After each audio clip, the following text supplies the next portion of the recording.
ભાજપ સરકારના દાંત દેખાડવાના અલગ છે અને ચાવવાના અલગ છે.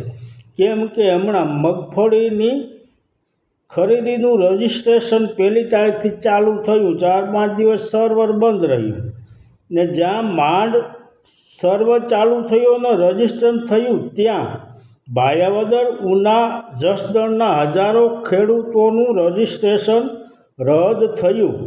સેટેલાઇટમાં માંડવી બતાવતા ન હતા. અને મંત્રીઓને શા માટે ન કહ્યું કે તમે સર્વે કરી લ્યો? જ્યારે અનાવૃષ્ટિ થાય છે ત્યારે ખેડૂતોના નુકસાનીનું સર્વે મંત્રીઓ કરે છે, ગ્રામસેવકો કરે છે અને નિમેલા અધિકારીઓ કરે છે. તો આ મગફળીનું રજિસ્ટ્રેશન શા માટે મંત્રીઓ, ગ્રામસેવકો કરતા નથી અને સેટેલાઇટમાં મગફળી ન બતાવે તો રદ?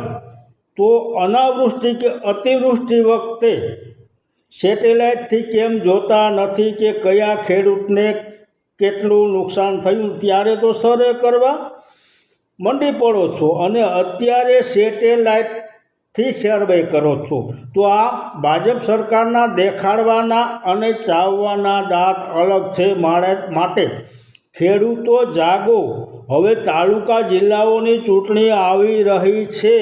જો આમ કરશો તો આવું પરિણામ આવશે. માટે જાગો ખેડૂતો, જાગો. જય માતાજી.